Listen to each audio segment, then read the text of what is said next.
Taba. Sakutinze muri doje. Kugira ngo ndanoza. Pressure yawe nayo yatuma mvamo nakarabye ariko n'amazi arakonje cyane. Okay. Ngenda tashi. Si Joanna. Akakanya? Yeah. No.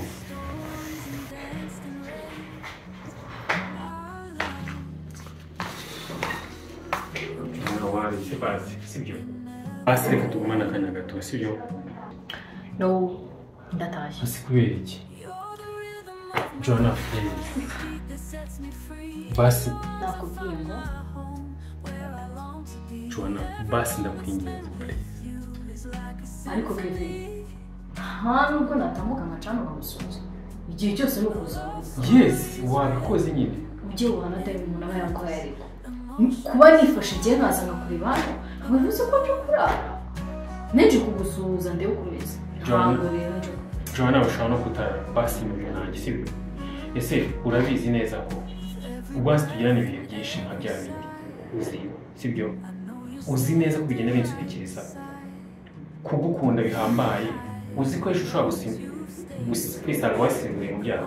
Ibyo bintu urabizi Joanna, ukabura urukundo rw'ubuzima bwanjye.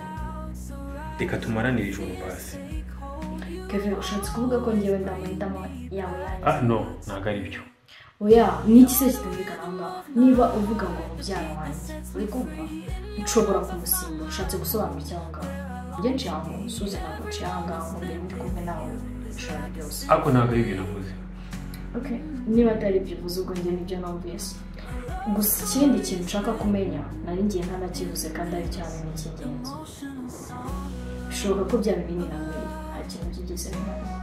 Nshobora kuba ntwite kuko ibimenyetso byose bigaragaza ko umuntu atwite genda bifite. Joanna, njye nta kintu bintwaye niyo byaba ari byo. Niyo waba utwite aka kanya kereka ahubwo zibaye nk'impanga utwana tubiri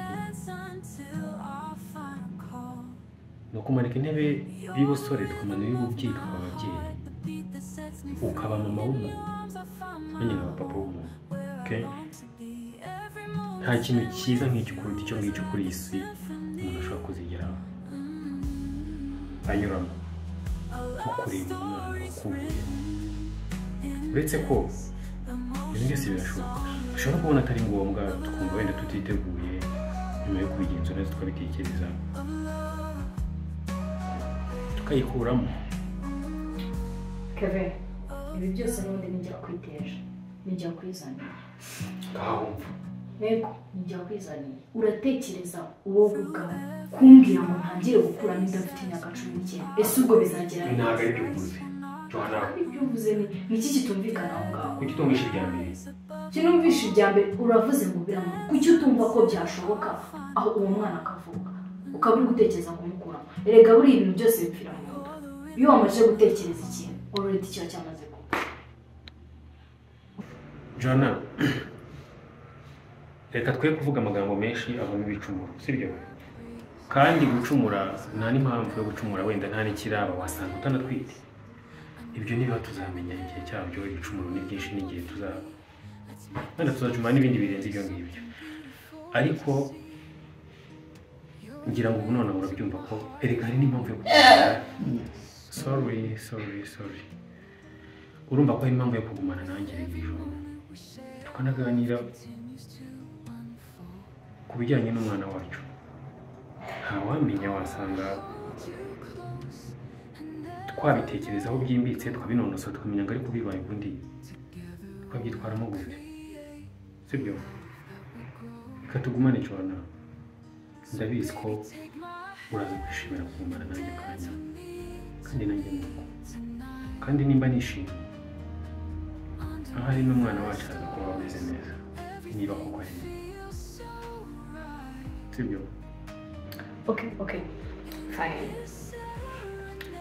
Ndakumanga ibyo wifuza byose nuko bishaka. Sure. Ariko utababaye sibyo? Wow. Ni byiza Joanna. nzishimira iteka kumva ibindi bitekerezo byawe n'ibukanye sawa ahubwo mbwira numiza gake ko kurya cyangwa ko kunywa tube turuhutse ku buryo kaza kuza kamara ugafata tukajya twaryama Kevin narumvise ko rwose kurya no kunywa meze neza maybe twakoresha mu gitondo ku buryo nta kintu na kimwe wafata okay niba umeze neza nanjye meze neza nta kibazo sawa hafi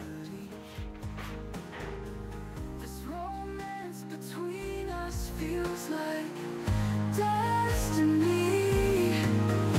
Every word from your lips is a promise so sweet. You're the symphony that makes me complete. Our love will be unending memory. This romance between us feels like destiny. Casa. Bienvenido. Pode estar o dia.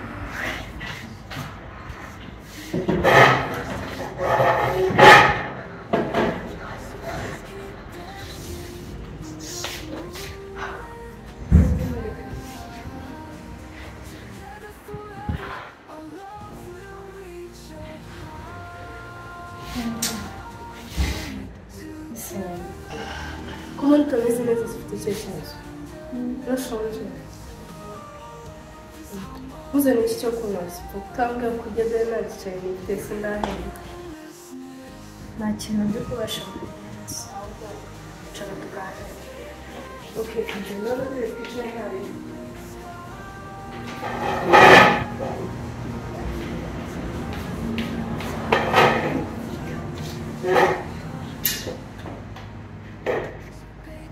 kazi ndarwaye ariko indwara ndwaye ntabwo ariyo kujya kwa muganga ahubwo niyo kwiyakira ubundi bajya bavuga ngo ni umugore bafite ariko njyewe ntibiranze mbaye ikiruhuko urwaye igisekara ka masenge wagiye kwa muganga cyangwa ngo ni iki kazi ndimo ndakeka ko ntumita kandi inshuro zose naba nararyamye n'abantu ni ubwa mbere naba ngize ubwoba bwo nshobora kuba n'ibindi twagiye turyamana inshuro nyinshi ariko ibimenyetso byose mfite biremeza ko nshobora kuba ako se Jona gushaka kuvuga iki yize ukuri ndi umuvandimwe wawe kandi mpari ngo ngufashe ufite ikihe kibazo ya kazi nshobora kuba ntwite ahubwo nyongera stress niba ari inama wumva ufite ngiye bimenye ikintu cyo gukora kuko nta n'umwuka mfite wo kugumya gusohora aha ngaha mva nta mbaraga mfite none Johanna umeze neza hari ntabwo uzi uburemere bw'inkuru uri kubara wowe ngo uratwite cyangwa wasinze ntabwo ibintu uri kuvuga ubizi none se ibyo uzabuze wayiguteye none se kazi urakeka nicuruza ku byo nayabirwa mu mpande nyine wamumbwira wayiguteye se byibuze niba nta kintu gutwara base byibuze warabimubwiye yabwo narabimubwiye kandi gusa we igisubizo ashaka no kuyikuramo nakubaje nti uwo ninde ni Kevin X wawe gusa ntuze kumbaza ukuntu nahuye nawe ubwo ndakuzi ugiye kuzura akaboze what's so funny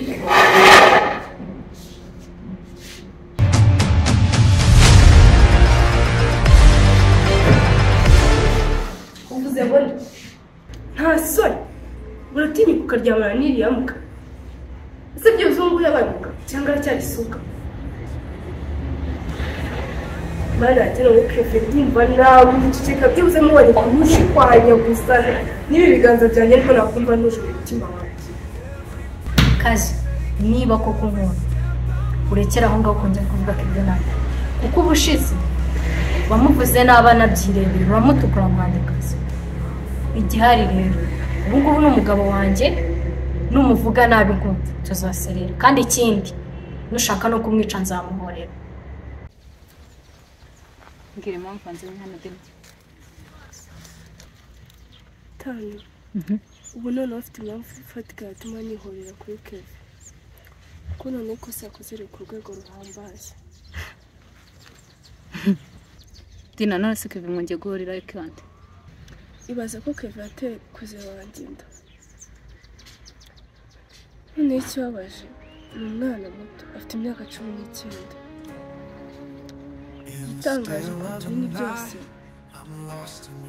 ni ukuntu Kevin yatinyutse kwinjira umuryango wanjye akaba ashaka no kubwira kuzanyenga kubona tekereza umwana ungana gutyo na bintu byinshi nari kururira mu ngo gusa bike maze kumenya namuhunga kuriye guhana akumva uburibwe ndetse isi ikamubona cyane kuko umuntu mwakundanye kweli egisi wawe agatinyuka mubyara wawe kandi abizi neza dukwiriye kumwigisha isomo kuko yatinyutse umwana muto pe ikibabaje nuko ari na mubyara wawe abizi neza dukwiriye kumwereka reka nkubwire tani ndumva nta mwanya dufite wo kubabazwa n'ibi bintu ahubwo tugomba gukora icyo dushoboye vuba kugira ngo Kevin azumve uburibwe dufite ndetse nawe azumve azabone n'uburemere bwabwo kuko kuri iyi nshuro yararengereye pe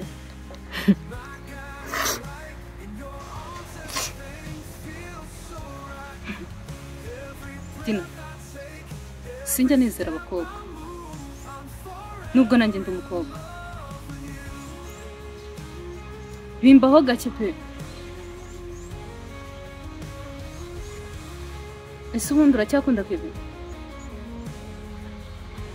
kuko akenshi hari igihe dukora ibintu tubikoreshwa n'agahinda tukibwira yuko abo bantu tubanga kandi atari ko bimeze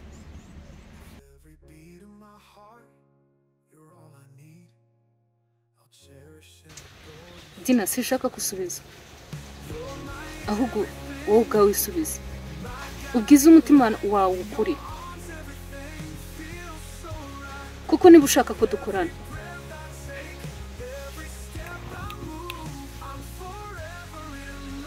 shaka ko duhana Kevin tukamufungisha ku buryo ava muri uyu mujyi ntazajye n'wongera kumubonamo none se tani ceceka Dina ntugakunde kuvuga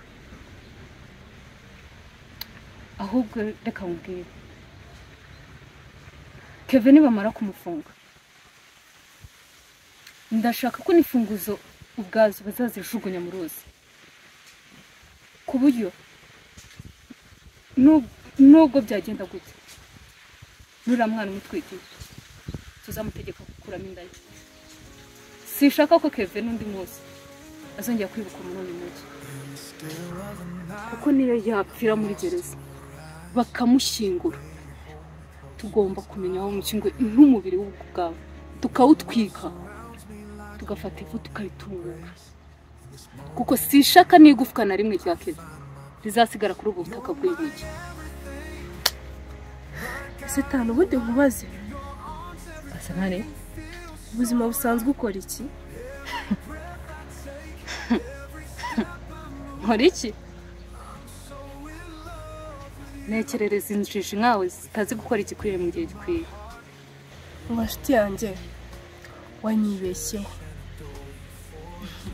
ntabwo Kevin nkimukunda kugira ngo mbikwereke noneho ibyo byo kumufungisha byaca mu nzira ndende ahubwo reka tumwica ave mu nzira maze ahubwo ngo tuzabigenza dute Kevin ntabwo abizi niba birabintu yakoze ku kazi kacu mbizi sure yego kandi ndabizi ko Kevin ahora nkubiye asa kunego mani uzabikora gute nyine nicyo shaka kumenya cicika nyine wanze wumva ndabizi neza yuko Kefiranda atekuze wanjye yakwifuje kuba ari njye yayiteye kandi mpamya ntashidikanya yuko ibi byose bikoze kugira ngo anyihorere ngiye kumutega agatego ndamuhamagara mubwire ko nshaka kumusaba imbabazi araza gutekereza nawe kumwihoreraho ndakoresha uburyo bwose bushoboka birangira ngeze iwabo ndetse ndihanganira buri kimwe cyose kiri bube kugeza igihe ndi bugere ku ntege nkeze aho ni iherezo rya Kevin riri bwizingire okay reka kuri iyi shuri nizera umukobwa tumva nta kindi nge nahita ngenda Lise niho dukwiye kubana mu kipe tukareka kubana duhangana sibyo simwe ukama umwanya kandi ukashyigikira ukanyumva ukanyitaho ese ubundi Lise hagati yanjye n'uriya mukobwa ushyigikiye ariko bose kuko tani uba wumva ko mu buzima ari nde wundi nashyigikira atari wowe mba mushyigikiye pe ariko ikibazo ni kimwe nawe urabizi ibyo byose uba ushaka intambara ushaka guhangana kandi njye simbikunda ikindi kandi tani ubwije ukuri urikunda kandi cyane pe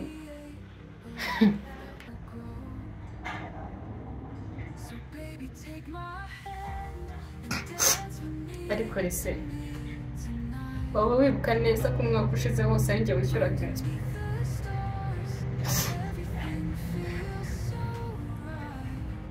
none ubonye akazi aka kanya utangiye kumva yuko ndi umunyamafuti ariko ubundi Lise aho ubundi ho nabamo rebuka ko nigize guhemuka bwa rimwe tukajya ndetse nibadusohora mu nzu gusa icyo maze kubona ni kimwe Lise urinda shima nagerageje gukora buri kimwe kugira ngo mbone nk'intwari ariko iteka wari umbona ko ndi mubi nkora ibibi gusa nta cyiza ngira kandi Lise no kubeshya ndagukunda ngufata nk'umuvandimwe wanjye basi se bwari nka wagerageje ukankorera ikintu basi kimwe cyonyine tani nanjye ndagukunda pe kandi cyane birenze nuko ubitekereza unkunda nta n'umunsi n'umwe ujya ushyigikira Lise iteka mpora ndi mubi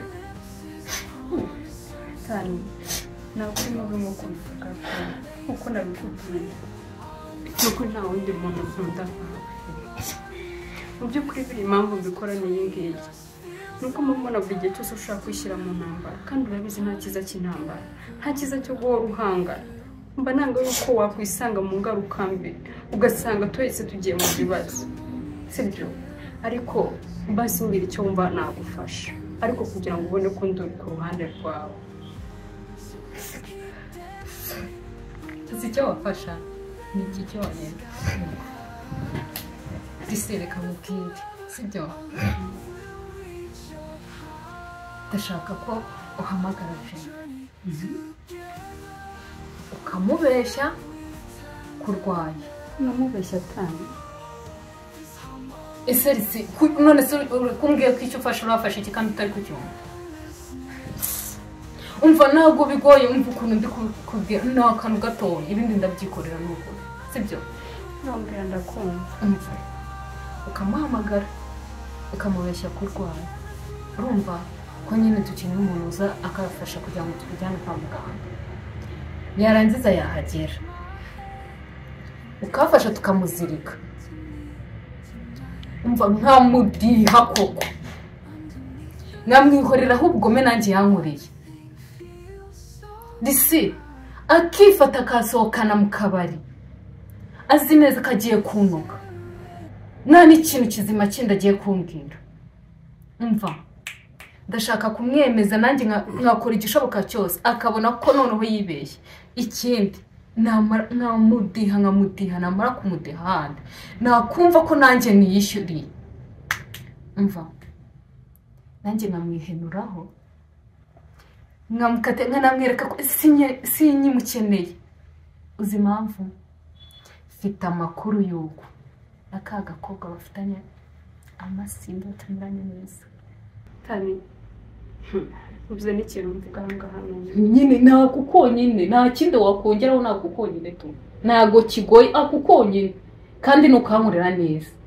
isi noneho umva sinzi icyo ushaka cyose uzambwire noneho tani ngomba ndi kugerageza ngo ntekereze nisanishe nawe nishyire mu mwanya wawe ngerageze nkumve ariko nkabishaka nkabona kwera ibintu bumbwira ibyawe byose niduhangana ibyawe byose ubwo bwenge ufite n'ibyo bitekerezo ugerageze ukabikoresha mu bindi bintu mu kubana neza n'abantu uzi ko watera imbere uzi ukuntu waba umeze rwose pe ibyo byo ntabwo naba mukari nawe ngira ngo ubizi none se ubundi nta kuntu wamuhamagara akaza mukicara mukabiganiraho neza njye rwose ntabwo nkunda intambara ariko si ubwo icyo ni ikintu kigoye umva njyewe ntabwo nkeneye kuganira nawe nkeneye kazi mwamudiha ko umva nkumva nk'inigura nkumva ndiniguye umujinya n'umushana ari mufite bigashira ubundi nawe akumva uburibwe abaye n'igihe kinini mubwira ko mukunda ubundi njye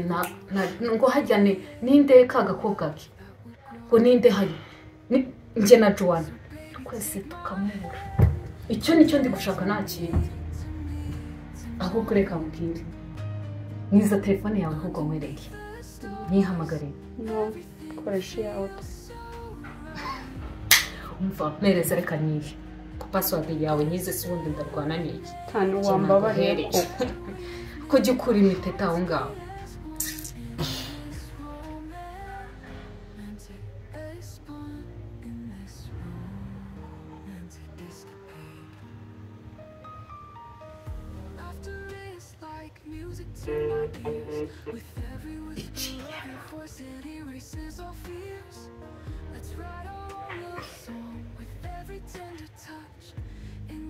Hello? Jimmy, bimeze bite? Jimmy, mbabarira unyumve ntabwo ari bya bindi byanjye bisanzwe. Jimmy, isi yarebye cyane. Kandi nta buryo afite bwo kumujyana kwa muganga. Mbabarira uzumve ukuntu wafashe ukamunariza akajya kwa muganga. Mbabarira ndakwinginze Jimmy. Sibyo? Okay, banguka niba uri hafi yo mu rugo. Sawa. Meze neza ariko twajya mu gutegereza igihe ahubwo singiye kuko ntazi amaso uburyo mwene kamate muri dushe kandi umunsi okay.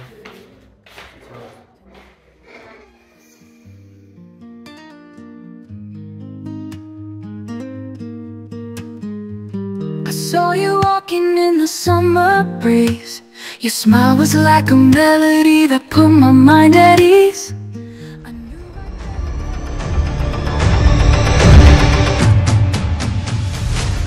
Beautiful to see.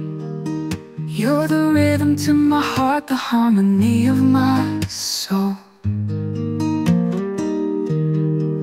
With every moment we share, our love continues to unfold. I wanna hold you close and never let go.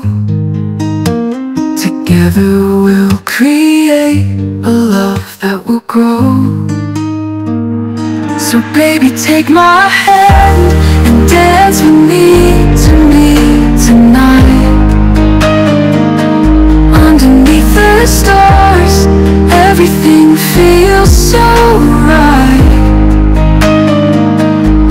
In this serenade of love that we've made, our hearts beat as one in this romantic escape, in this romantic escapade. Laughter is like music to my my ears. With every whisper of your voice, it erases all fears. Let's write our own love song with every tender touch. In your arms forever, I'll never have too much.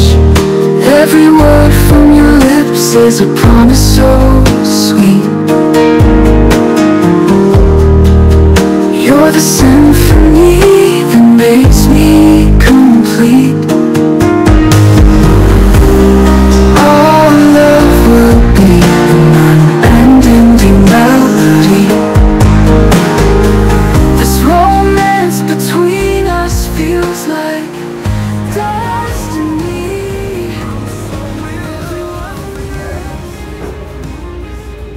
Dina,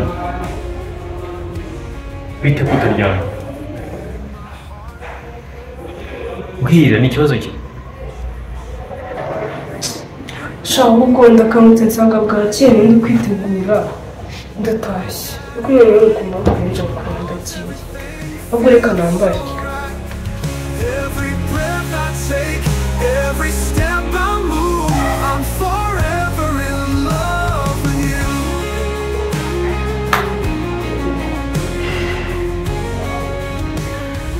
Akuyingutse kweli. Ese gusa byari byiza. Byari byiza ukuntu mu kugenda n'isura uko rubaho wese wageze. Ubuse ko nta mukino. Ko ntabwo umutima ntabwo ibitekerezo byawe biri hamwe sinzi ikibazo.